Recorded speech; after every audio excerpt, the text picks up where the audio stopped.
আমন্ত্রণ জানাচ্ছি সংবাদ যোগে। প্রধান ঘটনার পুরোটা জানাতে সঙ্গে আছি আমি মাহবুব হাসান। শুধু সংবাদই নয়, সংবাদের আরও বিস্তারিত থাকছে এই আয়োজনে। শুরুতেই জেনে নেই কি থাকছে আজকের সংবাদ যোগে। গত সপ্তাহে শেয়ার বাজারে মূলধন বেড়েছে প্রায় ৮,০০০ কোটি টাকা। গত সপ্তাহে আগের সপ্তাহের চেয়ে ৯০ পয়েন্ট বেড়েছে সূচক।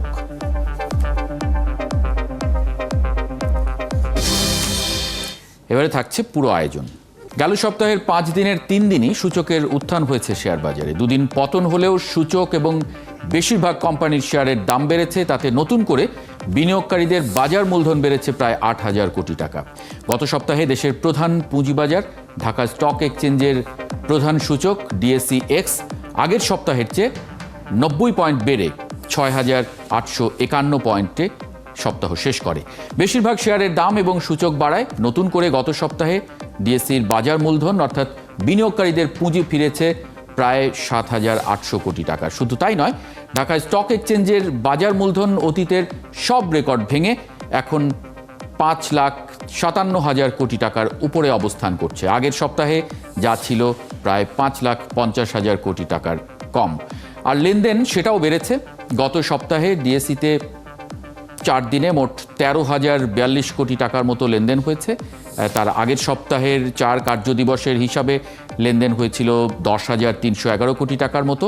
গত সপ্তাহের গড় লেনদেন হয়েছে প্রতিদিন প্রায় ২,৬০৮ কোটি টাকার মতো এবং তার আগের সপ্তাহের গড় সেটা ছিল ২,৫২৯ কোটি টাকার কাছাকাছি, অর্থাৎ সেটাও বেড়েছে। গড় লেনদেনও বাড়তি ধারায় আছে। একই অবস্থা চট্টগ্রাম স্টক এক্সচেঞ্জেও।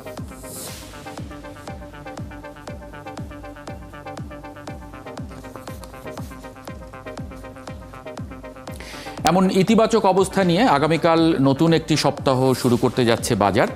ঢাকা স্টক এক্সচেঞ্জের DSE-X সূচক ২০১৩ সালে চালু হয়েছে আমরা জানি, এবং চালুর পরে ইতিহাসে প্রথমবারের মতো সেটি ৭,০০০ পয়েন্টের মাইল ফলক ছোঁয়ার অপেক্ষায়। যদিও এখনও দৈনিক লেনদেন ২০১০ সালের যে ৩,২০০ কোটি টাকার রেকর্ড সেটা ছুঁতে পারেনি, কাছাকাছি অবস্থায় আছে।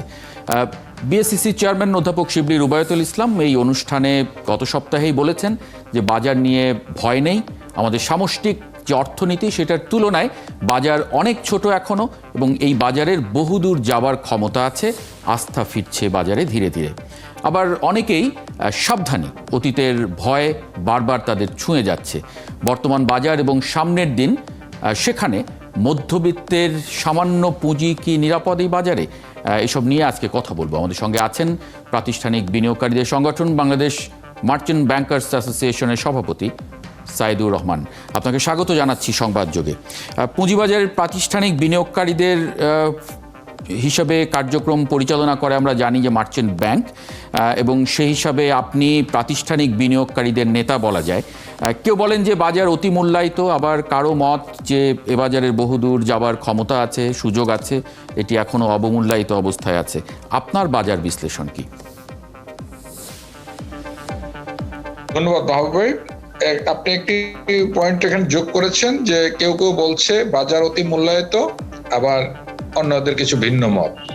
এখন দেখেন, এটা ব্যক্তি বিশেষে ধারণার কিছু পার্থক্য থাকতে পারে, আবার তথ্যপত্রেরও কিছু ঘাটতি থাকতে পারে, কারণ সকলের কাছে সকল তথ্য আছে কিনা সেটা কিন্তু ইম্পর্টেন্ট ইস্যু। আমি একজন বাজারের প্রাতিষ্ঠানিক অংশগ্রহণকারী হিসাবে আমি বলবো যে বাজার মোটেই অতি মূল্যায়িত নয়, এবং কারণ বাজার অতি মূল্যায়িত যারা বলছেন তারা কোনো তথ্য উপাত্ত দিয়ে বলে না, ওনারা ডালাও একটি কথা বলেন। বাজারের যদি কোনো সংশ্লিষ্ট আইটেম বা কোনো সেক্টর নিয়ে ওনারা বলতেন যে এই সেক্টর এই কারণে অতি মূল্যায়িত, তাহলে হয়তো আমরা সেটার সাথে তথ্য উপাত্ত মিলিয়ে দেখতে পারতাম। কিন্তু তারা কিন্তু, আমি এ পর্যন্ত এই সমালোচনাটা আমরাও বিভিন্ন মাধ্যমে শুনেছি বা দেখছি, অনেক আলোচক এ সকল কথা বলেন বাজার অতি মূল্যায়িত। আসলে তারা তথ্য নির্ভর কথা বলে নাই।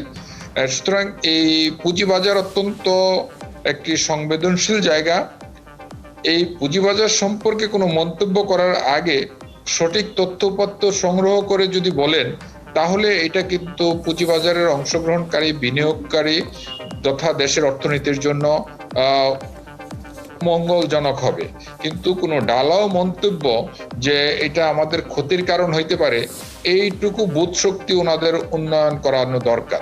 আচ্ছা, তাহলে সঠিক তথ্য আপনার কাছে আছে। আপনি প্রাতিষ্ঠানিক বিনিয়োগকারীদের যে সংগঠন তার সভাপতি, সেক্ষেত্রে বাজারে একটা মানে বড় একটা পার্ট আপনারা, সেই জায়গায় আপনার বাজার বিশ্লেষণ কি? আমরা যে অবস্থায় আছি, আমরা 2010 সালে যে মানে 2013 সালে আমরা একটা ইন্ডেক্স চালু করেছিলাম DSE-X, সেটা এখন রেকর্ড উচ্চতায় আছে এবং প্রতি সপ্তাহে বলা যায় না, প্রতি দিনে দিনে এটা ধীরে ধীরে আরও সামনের দিকে যাচ্ছে, নতুন মাইল ফলক ছুঁয়ে যাচ্ছে।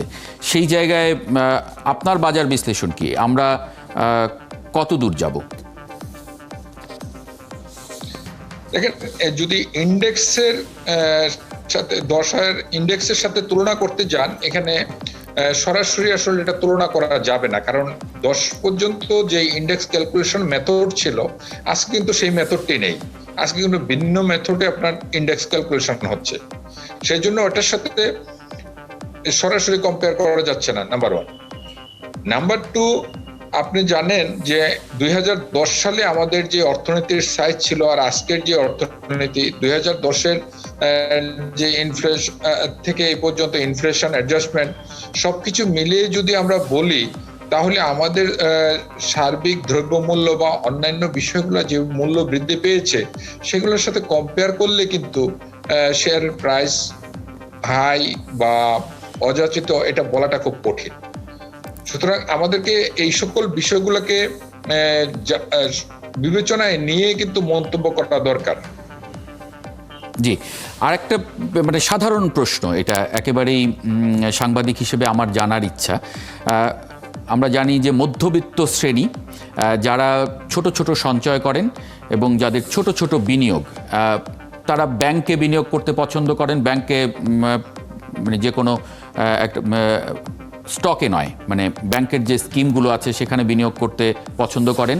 আপনি ডিপোজিট স্কিমকে মেইন করছেন? জি, এছাড়া আরও অনেক ধরনের স্কিম ব্যাংকের আছে, সেগুলোতে বিনিয়োগ করতে পছন্দ করেন।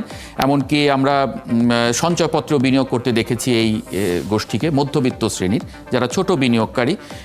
সেখানে এখন ইন্টারেস্ট রেটগুলো কমে গেছে এবং আমরা যদি মূল্যস্ফীতি অ্যাডজাস্ট করি, তাহলে দেখা যায় যে তার বরং বছর বছর তার যে টাকার যে মূল্য, সেই মূল্যটা আসলে ক্ষয়ে যাচ্ছে আরও বেশি। সেই জায়গায় তাদের একটা বড় বিনিয়োগ করার সুযোগ স্টক মার্কেট ছাড়া বিশ্বব্যাপী, আমরা এটা জানি, এখন এই করোনাকালেও দেখছি। সেই জায়গায় আমাদের স্টক এক্সচেঞ্জ এই মানুষগুলোর জন্য, যাদের খুব ছোট সঞ্চয়, যাদের অতটুকুই সম্বল, তাদের জন্য কতটা নিরাপদ? তাদের জন্য এই পুঁজিবাজার নিরাপদ, এখন তার বিনিয়োগ চিন্তার উপরে কিন্তু সেই নিরাপত্তাটা নির্ভর করছে। দেখেন, সারা পৃথিবীতে এইরকম নিরাপদ বিনিয়োগকারী যারা, তারা কিন্তু মিউচুয়াল ফান্ডে বিনিয়োগ করেন। এখন আমাদের দেশেও মিউচুয়াল ফান্ড আছে, এখনো মিউচুয়াল ফান্ড ইন্ডাস্ট্রিটা আমাদের ওইভাবে গ্রো করে ওঠে নাই। কিন্তু মিউচুয়াল ফান্ডে যদি আপনি রিটার্নের দিক দেখেন, আমার মনে হয় যে ব্যাংকের রেটের চেয়ে অনেক ভালো অবস্থানে আছে এবং আমাদের দেশে এখনো অনেক শেয়ার আছে, 4-5 পিতে আছে। সেই সকল শেয়ারে যদি তারা বিনিয়োগ করে, তাদের বিনিয়োগ কিন্তু অনেক নিরাপদ হবে এবং ব্যাংকের রেটের চেয়ে অনেক ভালো রিটার্ন হবে। আমি আপনাকে জাস্ট 2-একটা এক্সাম্পল বলি, যে আজকে আমরা সবাই জানি যে ব্যাংকের ইন্টারেস্ট রেট 2-3% নেমে আসছে। সেখানে একটি ব্যাংকের শেয়ার যদি বা একটা প্রতিষ্ঠানের শেয়ার যদি আপনি 12 টাকা থেকে 15 টাকার মধ্যে ক্রয় করেন, আর সেখানে যদি আপনি 10 থেকে 12% ডিভিডেন্ড পান, তাহলে সেটার রেট অফ রিটার্ন কিন্তু আপনার সেভিংস রিটার্নের চেয়ে অনেক হাই হবে। তো এখন আপনার বিনিয়োগ করার সময় এই তথ্যপত্রগুলো যাচাই করে বিনিয়োগ করাটা হলো গুরুত্বপূর্ণ। এখন যদি উনি তথ্যপত্র যাচাই না করে অথবা ভুল সিদ্ধান্তের ভোটে বিনিয়োগ করেন, তাহলে সেখানে কিন্তু আবার ক্ষতিগ্রস্ত হওয়ার সম্ভাবনা থেকে যায়। তাই পুঁজিবাজার অত্যন্ত স্পর্শকাতর জায়গা, সেইখানে অংশগ্রহণ করার ক্ষেত্রে তথ্যপত্রের উপর নির্ভর করতে হবে, বিষয়টা বোঝার চেষ্টা করতে হবে। বুঝে শুনে জেনে বুঝে যদি বিনিয়োগ করে, আমি মনে করি অন্যান্য যে কোনো জায়গার চেয়ে এখানে ভালো রিটার্ন পাওয়ার কিন্তু সুযোগ আছে বিনিয়োগকারীদের জন্য। সেক্ষেত্রে আমরা তো বিশ্বের বিভিন্ন বাজারে দেখেছি নানান ধরনের স্কিম আছে। আমি ভারতীয় বাজারের কথাই যদি উল্লেখ করি, সেখানেও তারা নানান ধরনের এসআইপি সহ ইত্যাদি নানান ধরনের স্কিম বা প্যাকেজ তারা নিয়ে আসে। আমাদের পুঁজিবাজারে সেই স্ট্রেংথ আছে কিনা, বা সেরকম আপনারা তো প্রাতিষ্ঠানিক বিনিয়োগকারী, আপনারাও তো সেই বিষয়ে হেল্প করতে পারেন। জি, আপনি যথার্থই বলেছেন। ইতিমধ্যে আমাদের 2-4টি মার্চেন্ট ব্যাংক এই অ্যাক্টিভিটিসটা শুরু করছে। সেভিং স্কিম, যেমন ধরেন মান্থলি একটা অ্যামাউন্ট জমা দিবে, সেইটার এগেইনস্টে সে হয়তো 1 বছর পরে বা 2 বছর পরে গিয়ে একটা ভালো রিটার্ন পাবে। সেটা পেশাদারিত্বের সাথেই যাচাই বাছাই করে প্রাতিষ্ঠানিক বিনিয়োগকারীরা কিন্তু বিনিয়োগ করে, যেটাকে আমরা পোর্টফোলিও ম্যানেজমেন্ট বলি। সেই পোর্টফোলিও ম্যানেজমেন্টের মাধ্যমে কিন্তু এখন কিছু কিছু অ্যাক্টিভিটিস হচ্ছে। এখন আপনি ইন্ডিয়ার যে রেফারেন্স দিয়েছেন, ইন্ডিয়ার মতো এখনো আমরা জনপ্রিয় বা ওই আকারে যেতে পারি নাই, তবে কার্যক্রমটা শুরু হয়েছে। আগামী দিনে হয়তো সেটার পরিধি আস্তে আস্তে আরো বড় হবে। আমাদের দেশে এখনো ধরেন বিনিয়োগকারীরা সরাসরি স্ক্রিনের সামনে যে বসে নিজেরা সরাসরি লেনদেন করতে অভ্যস্ত।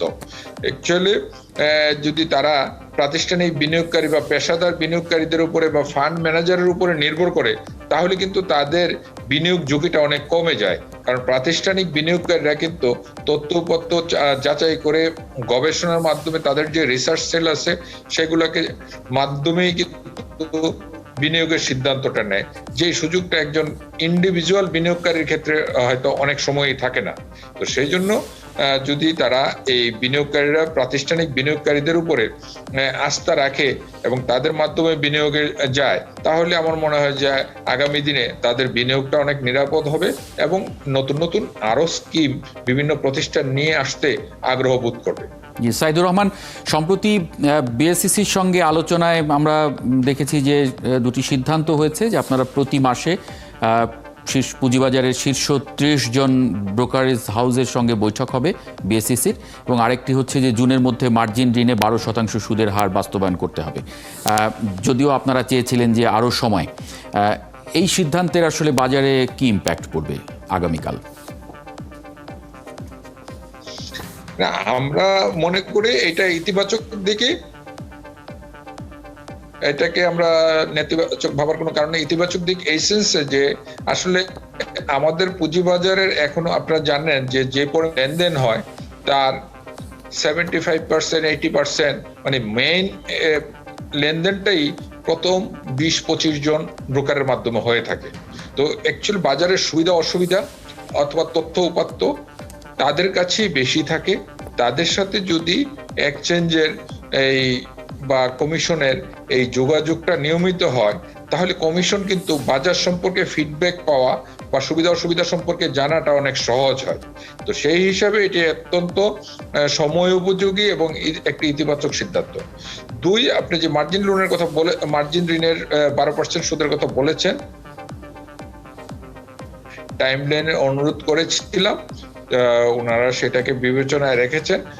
আগামী বছর থেকে হয়তো সেটা চালু হবে। এর মধ্যে আমরা হয়তো কম রেটে ফান্ড পাওয়াটাও আমাদের জন্য জরুরি। যদি আমরা কম রেটে ফান্ড না পাই প্রাতিষ্ঠানিক বিনিয়োগকারীরা, তাহলে কিন্তু আমরা কম রেটে আপনার মার্জিন ঋণ দিতে পারবো না। সেই জন্য অ্যাকচুয়ালি আমাদের এই সময়টা চাওয়া। তো এখন আমরা মনে করতেছি যে ব্যাংকে বর্তমানে যে ইন্টারেস্ট রেট আছে তাতে হয়তো সেটা বাস্তবায়ন করা খুব বেশি চ্যালেঞ্জ হবে না। আর যদিও হয় সেক্ষেত্রে আমরা মনে করি কমিশন এই বিষয়গুলো বিবেচনায় নিয়ে সময় উপযোগী সিদ্ধান্ত নেবে। আচ্ছা, সম্প্রতি আমরা দেখেছি যে 1000 পয়েন্ট বাড়িয়ে সূচক 8000 পর্যন্ত বিনিয়োগকারীদের যে সর্বোচ্চ ঋণ সুবিধা ছিল 0.8, সেটা দেওয়ার কথা বলেছে এসিসি। এমনকি এই অনুষ্ঠানে গত সপ্তাহে এসিসি চেয়ারম্যান বলেছেন যে প্রয়োজন হলে পরে আবারও সবাই বসে সূচকের নতুন সীমাও ঠিক করা যেতে পারে। এর আসলে বাজারে কি প্রভাব? এটার একটা প্রভাব আছে, সাইকোলজিক্যাল প্রভাব। আসলে এটা আমি বলবো না যে খুব একটা ফাইন্যান্সিয়াল প্রভাব, কারণ আমরা যারা ঋণ দেই আমরা কিন্তু আমাদের জাজমেন্ট অনুযায়ী দেই। রেগুলেটর একটা সর্বোচ্চ স্ল্যাব বা সিলিংটা নির্ধারণ করে দিয়েছে, কিন্তু এটা কিন্তু আমাদেরকে বাধ্য করে না যে আমাদেরকে সেটা অনুসরণ করতেই হবে। তো আমরা কেউ হয়তো 0.5 দেই, কেউ 0.6 দেই, কেউ 0.7 দেই। এটা এক একটা প্রতিষ্ঠানের নিজস্ব নিয়ম কানুন অনুযায়ী কিন্তু সে মার্জিনটা দিয়ে থাকে। তো আমরা মনে করি যে এই মার্জিনটা সুতরাং ইয়ের সাথে বিনিয়োগকারী এবং সংশ্লিষ্ট মার্জিন দাতার মধ্যেই সমন্বয় হওয়াটা বেটার। কারণ এরকম ইন্ডেক্স থাকবে বা থাকবে না, এগুলা নিয়ে প্রায় ধরনের একটা সাইকোলজিক্যাল তৈরি হয় বিনিয়োগকারীদের মধ্যে। যে যেমন কিছুদিন আগে বিনিয়োগকারীদের মধ্যে ছিল যে 7,000 হয়ে গেলে কি হবে, আবার হয়তো ধরেন 8,000-এর কাছে গেলে একই কথা ভাববে বিনিয়োগকারীরা যে 8,000-এ কি হবে। আজকে যে প্রশ্নটা আপনি করছেন আমাদেরকে যে এটার ইম্প্যাক্ট কি হবে, আসলে আমরা এই ইম্প্যাক্টটা থেকে বের হওয়ার জন্য আমরা সংশ্লিষ্ট কর্তৃপক্ষের কাছে কিন্তু আমরা একটা প্রস্তাব দিয়েছি যে বরঞ্চ ঋণদাতা এবং গ্রহীতা তাদের আন্ডারস্ট্যান্ডিং এর ভিত্তিতে ঋণটা যদি হয়, তাহলে ভবিষ্যতে এই যে বিভিন্ন পর্যায়ে যে সংখ্যাটা তৈরি হয় বা আলোচনার সুযোগটা তৈরি হয়, সেগুলো আর থাকবে না এবং সেগুলো বাজারে কোনো রকম প্রভাবও ফেলবে না। তখন কিন্তু উল্টোও তো হতে পারে। একটা অভিযোগ আছে যে আপনারা প্রাতিষ্ঠানিক বিনিয়োগকারীরা কখনো কখনো বাজার অস্থির করে তোলেন, সেটার সুযোগ নেন এবং বিনিয়োগকারী না হয়ে আপনারা ট্রেডিংয়ে অংশ নিয়ে ফেলেন, এবং যেহেতু আপনাদের বিনিয়োগ বেশি, আপনারা ক্ষুদ্র বিনিয়োগকারীদের কাছ থেকে শেয়ার নিয়েও নিতে পারেন। আর সেই জায়গায় আসলে কি বলবেন? আপনারা সুযোগও মাঝে মাঝে নেন, এরকম অভিযোগও করে থাকেন বিনিয়োগকারীরা। হ্যাঁ, আমি আপনাকে আপনার প্রথম প্রশ্ন একটি উত্তর দিয়েছিলাম যে তথ্য উপাত্ত এখানে একটা ইম্পর্টেন্ট ইস্যু। আমি এই কথাটা আরো অনেকবার অনেক প্রোগ্রামে বা অনেকের কাছে শুনেছি যে প্রাতিষ্ঠানিক বিনিয়োগকারীদের পেশাদারি আচরণ করে না, কিন্তু আমরা বলতে চাই যে প্রাতিষ্ঠানিক বিনিয়োগকারীরা কোথায় ত্রুটিটা করে এটা যদি সুনির্দিষ্টভাবে আইডেন্টিফাই করে তাকে বলা হয়, আমার মনে হয় তাহলে এটা সংশোধন হবে এবং বাজারের জন্য উন্নয়ন হবে। এটা কোনো তথ্য উপাত্ত ছাড়া ঢালাওভাবে বললে এটা কিন্তু আসলে কোনো উন্নয়নের সহায়ক ভূমিকা পালন করবে না। আমরা মনে করি যে আলোচনা সমালোচনার ইতিবাচক দিক আছে। যদি আমরা সঠিক তথ্য উপাত্ত দিয়ে আলোচনা করি, তাহলে যেখানে ত্রুটি বা সীমাবদ্ধতা আছে সেই জায়গাগুলা উন্নয়ন ঘটবে, সেখানে সংশোধন হবে। কিন্তু আমরা ঢালাওভাবে বললে সেইটা দিয়ে আসলে শুধু বলার জন্যই বলবো, সেটার হয়তো সাময়িক একটা প্রতিক্রিয়া হিসেবে বাজারের নেতিবাচকও যেতে পারে, ইতিবাচকও যেতে পারে, কিন্তু সেটা থেকে আলটিমেট কোনো বেনিফিট কেউ পাবে না। কিন্তু আমরা আশা করব ভবিষ্যতেও আমাদের যারা আলোচক সমালোচক আছেন, তারা যে কোনো বিষয়ে যখন বলবেন, তারা যেন তথ্য উপাত্ত দিয়ে বলেন, তাহলে এইটা বাজারের উন্নয়নে কাজে লাগবে। বাজার উন্নয়ন তথা অর্থনৈতিক উন্নয়ন তথা দেশের উন্নয়ন, তা আমরা সকলেই দেশের উন্নয়ন প্রত্যাশা করি। আমরা যদি সত্যিকার অর্থে দেশের উন্নয়ন প্রত্যাশা করি, তাহলে কিন্তু আমাদের সঠিক তথ্যের ভিত্তিতে কথা বলা উচিত, যাতে সেইটার সংশোধন বা সংযোজন বা সুযোগ থাকে। এবং সেক্ষেত্রে তো তথ্য লাগবে। তাহলে সাইদুর রহমান, সেক্ষেত্রে তো আমার তথ্যও লাগবে। মানে যেমন আমি বম্বে স্টক এক্সচেঞ্জের আমি অনেকগুলো খবর আমি দেখেছি, যেখানে আমি দেখছি যে সেখানে যারা খুব বড় বড় বিনিয়োগকারী আছেন, ব্যক্তিগত বিনিয়োগকারী এবং প্রাতিষ্ঠানিক বিনিয়োগকারী, কার কাছে কত পরিমাণ কি শেয়ার আছে সেসব অজানা নয়, সবাই সেটা জানেন এবং সেটা দেখেও বিনিয়োগ করা যেতে পারে। আমি যদি কোনো বড় বিনিয়োগকারীকে ফলো করি, তাহলে তো অসুবিধা নেই। তার বুদ্ধির সঙ্গে মানে সেটা আমাদের বাজারে আসলে হয় না কেন? সেটা তো একান্তই বিনিয়োগকারীর নিজস্ব চিন্তা ভাবনার বিষয়। আমি কিন্তু আগেও আপনাকে বলেছি যে বিনিয়োগকারীর নিজস্ব চিন্তা ভাবনাটা কিন্তু এখানে গুরুত্বপূর্ণ ভূমিকা রাখে। বিনিয়োগকারী যাকে ফলো করবে তার আচরণটা তাকে বুঝতে হবে যে আমি যাকে ফলো করছি উনি কি ধরনের বিনিয়োগকারী, উনি কিভাবে বিনিয়োগ করেন, কি পরিকল্পনা বিনিয়োগ করে। আমি যদি ওনার আচরণটা না বুঝি আর ওনার পিছনে দৌড়াই, তাহলে তো আমি প্রকৃত রেজাল্ট পাবো না। যেমন আমি দেখছিলাম একটা অনুষ্ঠানে আমি দেখছিলাম রাকেশ ঝুনঝুনওয়ালা, যিনি যাকে ওয়ারেন বাফেট বলা হয় ইন্ডিয়ার, তার কাছে কি কি স্টক আছে, তিনি এই সপ্তাহে কি স্টক কিনলেন সেটা গণমাধ্যমে আসছে, তার পোর্টফোলিও পাওয়া যাচ্ছে অনলাইনে। তাকে দেখে অনেক বিনিয়োগকারী তার পেছনে দাঁড়াবেন, কারণ তিনি নিশ্চয়ই বুঝেই, আপনি যেমন প্রাতিষ্ঠানিক বিনিয়োগকারীর কথা বলছেন, তারা জেনে বুঝে বিনিয়োগ করেন, উনিও নিজেকে একটা প্রতিষ্ঠানে দাঁড় করিয়েছেন। সেই তথ্যগুলো আমরা পাই না কেন? যেমন আপনার ইবিএল সিকিউরিটিজ কোথায় বিনিয়োগ করলো সেটা যদি আমি জানতে পারি, তাহলে আমি আপনার সঙ্গেও চলতে পারি। সেই তথ্যগুলো পেলে কি আসলে অসুবিধা নাকি সুবিধা হয়?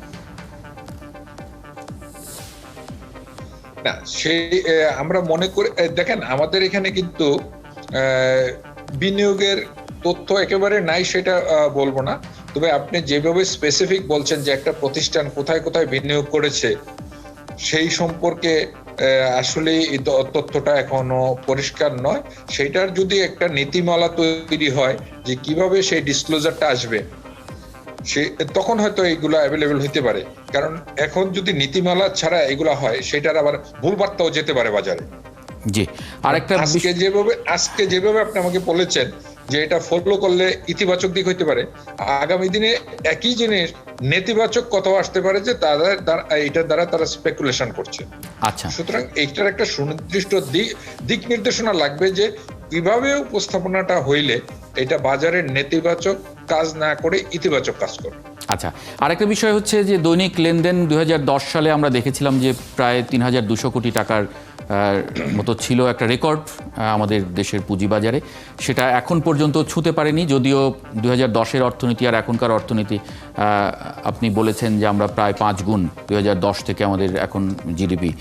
সেই জায়গায় আমাদের তো দৈনিক লেনদেন আরও বেশি হওয়ার কথা ছিল, দৈনিক লেনদেনটা বাড়ছে না কেন? দৈনিক লেনদেন বাড়ছে না এটা মাহবুব ভাই, আমাদের দৈনিক লেনদেন বেড়েছে। আপনি জানেন গত বছর জুন মাসে আমাদের লেনদেন ছিল 100 কোটি টাকার নিচে। না সেটা তো খুব মানে আমি ওই প্রশ্নটা আমি আপনাকে পরেই করতাম যে সেই সময় আমরা দেখেছি যে বাজারে সকল স্টক বিক্রি করে দেওয়া হচ্ছে, এবং তখন কিন্তু অভিযোগ ছিল যে আপনারা প্রাতিষ্ঠানিক বিনিয়োগকারীরাও সেখানে ওই বিক্রিতে অংশ নিয়েছিলেন। এরকম অভিযোগও করে থাকেন অনেকে যে না হলে বাজার এত নিচে নামার কথা ছিল না, যে বাজারটাকে আটকাতে হয়েছে একটা জায়গায় গিয়ে। সেই জায়গায় আসলে কি বলবেন? সেটা উদাহরণ নয়, আমরা স্বাভাবিক সময়ের কথা যদি বলি যে 3000। সেটাই বলছি আমি মাহবুব ভাই, আপনার ওই কথাটাই বলছি যে দেখেন আমরা একটা একদম ফ্লোর তোলানিতে চলে গেছিলাম, সেখান থেকে আমরা কিন্তু যাত্রা, আমি গত জুন মাসের উদাহরণটা আনার উদ্দেশ্য হলো যে ওখান থেকে আসলে আমাদের যাত্রাটা শুরু এই সময়কার জন্য। তো জুন মাসে আমাদের প্রায় 100 কোটি টাকার মতো লেনদেন ছিল সর্বোচ্চ। সেখান থেকে জুলাই মাস থেকে যখন নতুন শুরু হয়েছে সেখান থেকে আমরা এখন 3000-এর কাছাকাছি চলে আসছে, 28-2900 পর্যন্ত আমাদের লেনদেন হয়েছে। তা আমরা 2010 সালে যেটা দেখেছিলাম হঠাৎ করে কয়েকদিন লেনদেন হয়েছিল খুব হাই ভলিউমে, এরপরেই কিন্তু সেটা হয়ে গেছিল। কিন্তু এখন দেখেন আমরা ধারাবাহিকভাবে অনেক দিন বেশ কয়েক মাস যাবত কিন্তু আমরা 2000 কোটি টাকার উপরে লেনদেন করে আসতেছি। তো এখনকার ওই সময়টা কিন্তু সাস্টেনেবল ছিল না। এখন যে আমরা গ্রোথ হচ্ছে সেটা কিন্তু সাস্টেনেবল, আমরা কিন্তু এটাকে দীর্ঘমেয়াদী দেখতে চাই। তো সেই জন্য পর্যায়ক্রমে আপনার লেনদেন বৃদ্ধি পাচ্ছে, ইন্ডেক্সও বৃদ্ধি পাচ্ছে, এটা ইতিবাচক দিক। আমরা আশা করছি খুব দ্রুতই আমরা সকল ঐতিহাসিক রেকর্ড ভঙ্গ করে আমরা সামনে এগিয়ে যাব, এবং এই বাজারে 4-5 হাজার কোটি টাকা লেনদেন হবে, এইটাই খুব স্বাভাবিক আমরা মনে করি। এবং এই যে নতুন বন্ড নিয়ে কাজ করছেন রেগুলেটররা, বন্ডের অ্যাক্টিভিটিসটা চালু হলে এমনি দেখবেন যে লেনদেন বেড়ে গেছে। আরো আমরা ভালো ভালো কোম্পানি তালিকাভুক্ত হবে, বড় ক্যাপিটাল বেজের কোম্পানিগুলো তালিকাভুক্ত হবে, সেখানে লেনদেনের সুযোগটা বাড়বে। আমাদের কিন্তু শুধুমাত্র লেনদেনের দিক দেখলে হবে না, আমাদের কিন্তু সাপ্লাই সাইডও চিন্তা করতে হবে। নতুন সাপ্লাই যদি ভালো না আসে তাহলে কিন্তু আপনার এই বাজারের এই গতিবিধি তখন আবার এর মুখে চলে যাবে। জি, সুতরাং এই লেনদেন বাড়ার সাথে সাথে নতুন বিনিয়োগকারী আসতে হবে এবং নতুন স্টকও আনতে হবে। জি, কোয়ালিটি স্টক দিয়ে বাজারের স্ট্রেংথটা বাড়াতে হবে। সাইদুর রহমান, আপনাকে অনেক ধন্যবাদ আমাদের সঙ্গে যুক্ত হবার জন্য।